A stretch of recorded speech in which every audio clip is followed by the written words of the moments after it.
subjektivitas Pak Fadlizon mau mengambil cara yang berbeda, bersilakan. Nanti kan ditabrakkan dengan ayat fakta. Kita kan susah hari ini kalau kita hanya ngotot-ngototan toh, kan gitu loh. Jadi kalau hanya ngotot-ngototan, ya kita bikin sejarah kita sendiri dengan fakta yang kita punya sendiri. Kan begitu aja. Just assemble as that. Oh, iya. Tanggal 12 Mei 1998, huru-hara berupa penjarahan dan pembakaran pusat-pusat pertokoan dan rumah penduduk tersebut bahkan disertai tindak kekerasan dan perundungan seksual terhadap kaum perempuan, terutama dari kelompok etnis Tionghoa. Dia merasa meskipun sekolah di sana, dia punya nurani. Gak bisa biar saya sekolah di Belanda dengan teman-temannya. Pulang dia. Mana ada tahu sejarah seperti ini? Ayo, Pak Menteri Kebudayaan, jangan asal berbicara soal kebudayaan saja. Kebudayaan Indonesia begitu tingginya.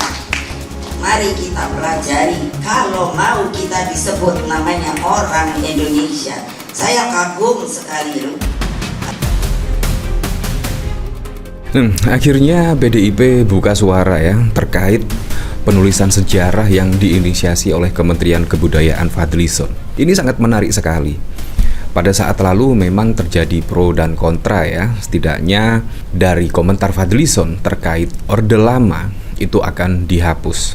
Karena konon katanya Fadlizon, Orde Lama itu tidak pernah menyebutkan pemerintahan Orde Lama. Kurang lebih seperti itu.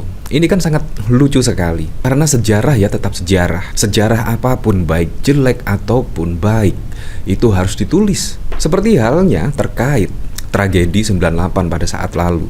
Itu konon katanya Fadlizon menyebut itu hanya rumor. Ya memang setiap orang-orang, setiap manusia itu pasti mempunyai subjektivitas sendiri-sendiri. Pasti mempunyai subjektivitas terkait apa yang terjadi pada 98 yang lalu. Menurut Fadlizon, menurut subjektivitas Fadlizon itu hanya rumor.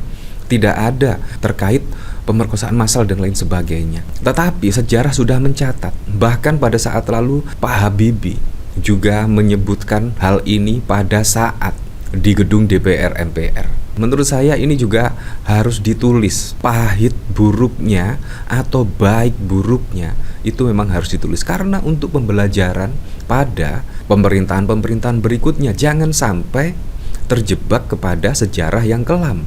Jadi harus ditulis semua baik buruknya dan lain sebagainya, keberhasilan, kegagalan dan lain sebagainya harus ditulis berdasarkan objektivitas, bukan subjektivitas. Kalau misalkan penulisan sejarah berdasarkan subjektivitas, Fadlizon misalkan yang tidak setuju dicoret dan lain sebagainya, ini juga akan mengaburkan fakta-fakta yang ada. Konon katanya yang bagus-bagus yang diangkat. Ini kan sangat lucu sekali.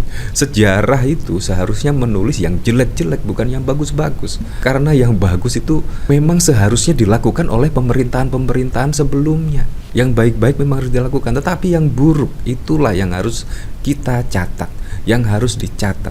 Sejarah yang buruk sehingga apa? Sehingga pemerintahan-pemerintahan berikutnya tidak terjebak dengan kondisi serupa, sejarah kelam pada waktu lalu. Nah, terkait hal ini PDIP pun juga buka suara, bahkan akan mengancam, akan menulis ulang sejarah versi PDIP. Ini masa sih sejarah harus seperti ini? Apalagi Menteri Kebudayaan ya mengatasnamakan kementerian, seharusnya berdasarkan objektivitas, berdasarkan fakta-fakta yang ada. Entah itu baik buruk seharusnya ditulis sedetail-detailnya. Seharusnya seperti itu. Apalagi juga melibatkan konon katanya sih 100 budayawan di berbagai universitas dan tokoh masyarakat. Seharusnya benar-benar ditulis ya baik buruknya dan lain sebagainya. Nah, terkait ini menurut saya sangat sependapat sekali dengan apa yang diungkap oleh PDIP. Memang sejarah itu harus ditulis berdasarkan fakta-fakta yang ada. Entah baik, entah buruk harus ditulis semuanya. Seperti ini. Ini soal penulisan sejarah. Soal penulisan sejarah. Ini kan subjektivitas pasti ikut campur. 100% ikut campur. Subjektivitas. Kan begitu.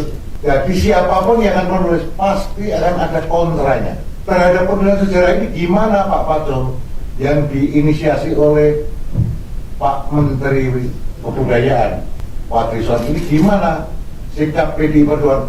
PDI Perjuangan juga akan menulis sejarah versi kita.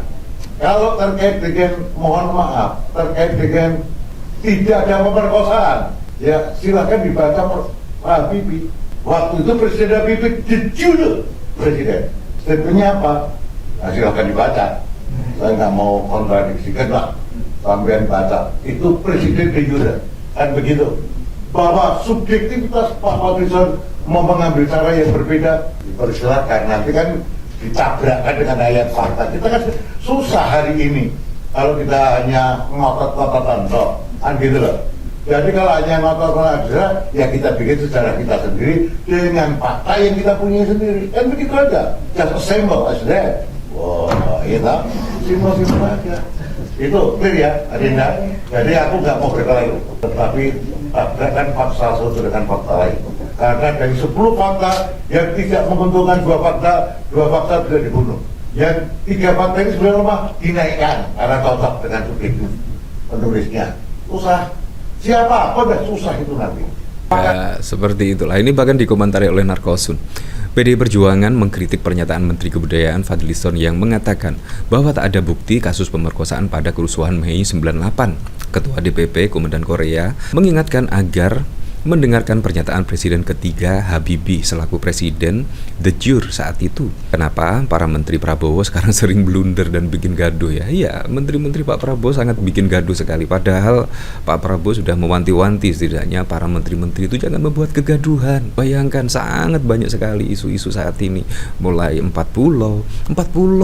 Aceh itu juga berdasarkan sejarah. Bayangkan kalau sejarah berdasarkan subjektivitas.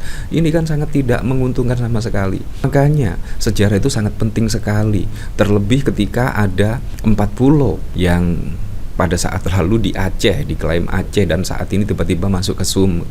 Ini juga berdasarkan sejarah yang ada akan dibukti-buktikan, sejarah, historis dan lain sebagainya. Itu juga bisa menguatkan 40 tersebut memang benar-benar milik Aceh. Bayangkan kalau penulisan sejarah tidak berdasarkan fakta-fakta yang terjadi. Ini juga sangat membahayakan dan sangat merugikan sekali. Nah, bahkan B.J. Habibie, Presiden ketiga pada saat lalu juga mengatakan demikian. Mereka juga masih dibayang-bayangi oleh huru-hara massa yang dipicu oleh gugurnya keempat pahlawan reformasi pada tanggal 12 Mei 1998.